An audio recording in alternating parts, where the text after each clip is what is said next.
Muammar Gaddafi has accepted an offer by Venezuelan leader Hugo Chavez to mediate the crisis in Libya. Our correspondent Dima Khatib has the details from the Venezuelan capital, Caracas. Venezuelan President Hugo Chavez spoke on the phone to Muammar Gaddafi and proposed to him the idea of forming a commission for peace in Libya, and Muammar Gaddafi is said to have approved that idea. From then on, the Venezuelan foreign minister contacted Amr Moussa, the Secretary General of the Arab League, and I am told by a government source in Venezuela that Amr Moussa also approved the mediation idea. So Venezuela is trying to basically form this commission. It's in touch with several Arab countries and Latin American countries, as well as countries in other places as well, and organizations such as UNASUR, which is the Union of South American Nations, and ALBA. And we hope in the next few days to find out exactly what the efforts will be about and what they hope to reach in mediating between the government in Libya and the representatives of the rebels. Now, let's get an update from inside Libya. Our correspondent, Hada Abdelhamid, joins us now from Benghazi. And Hada, I want to ask you first about the National Political Council. It's been sitting in Benghazi, formed by the former Libyan Justice Minister, Mustafa Abdel Jalil. What have they been saying about the latest turn of events inside the country? Well, actually, yesterday they announced the official formation.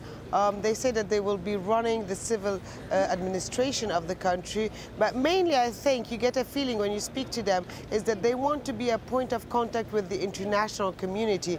And yesterday, actually, their spokesman, Abdelhafiz Ghora, made a clear appeal to the international community. It had a sense of urgency in his tone. He did demand for pinpointed strikes on what he said were mercenaries still flooding into the country and other forces that are fighting for the regime against the people.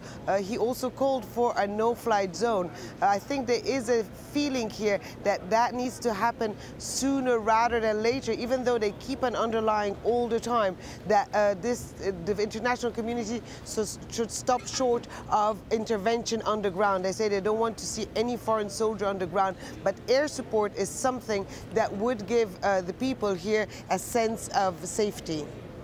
Hada, we had some news out of Venezuela in the past few hours from Hugo Chavez, who's a very close ally, of course, of Colonel Gaddafi. Hugo Chavez now offering to mediate this crisis. We have very little details on exactly what this mediation could mean and who he would be talking to, but has this political council given any indication that they're prepared to negotiate this crisis in Libya?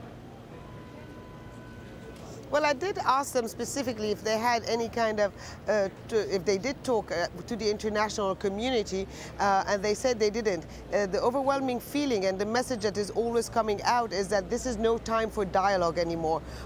Nothing else than the fall of the regime will do. They just want to know if there's any kind of negotiations, when would Muammar Gaddafi leave, whether he would leave the country or stay here. This obviously includes his family. The real impression you get here that things have gone too far. Many people will tell you we can't go back, we can't negotiate, because if we do, we'll open the door, the regime will come back in full force, impose its law, and many people would die even more. Thanks, Hada Abdelhamid. They're talking to us from Benghazi inside Libya. In 2004, a group of Bulgarian nurses was sentenced to death for infecting Libyan children with HIV. They were eventually freed and sent home. We'll hear their harrowing accounts in a little while.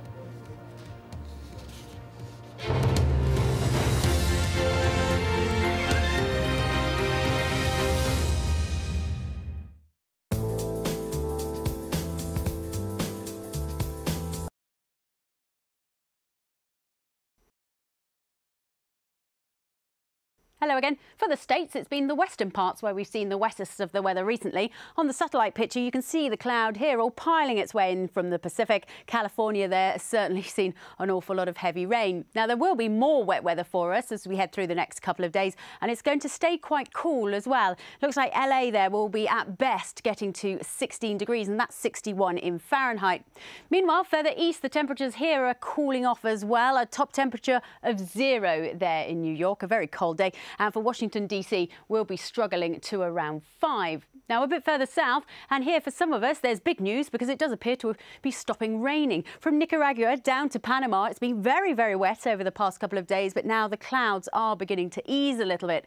Not for Colombia, though. Here, it's still going to be incredibly wet, and there is still the risk of seeing some localised flooding.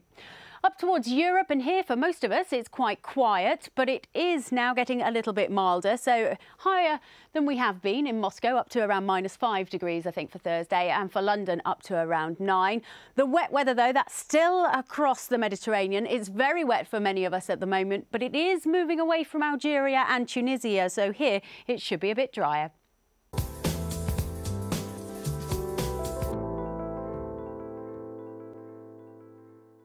He's taken stolen goods and he's now dumping them onto the world without any sort of consideration for consequences. From people making the news. If the North will be saved a lot of trouble, I think it is important that they should come together. To those it affects. We do accept that there was very bad mistakes made in our banking area. Behind the headlines. Most South Koreans are not interested in reunification. Is the inside story. At this time on Al Jazeera.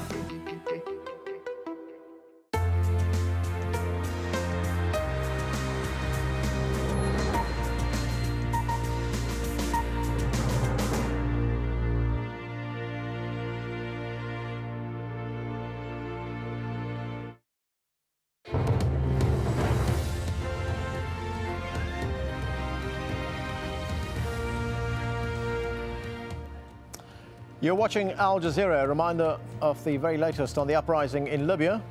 This video uploaded on the internet is said to show protesters repelling a major counter-offensive by pro-Gaddafi troops in Brega. This footage has not been independently verified. Rebels took control of the oil export terminal a week ago. The Libyan leader has again said he will not step down, and Al Jazeera has learned that Colonel Gaddafi has accepted an offer by Venezuelan leader Hugo Chavez to mediate the crisis. The Arab League says it could impose the restrictions over Libyan airspace if fighting continues, but the U.S. Defense Secretary is warning of the gravity of such a move.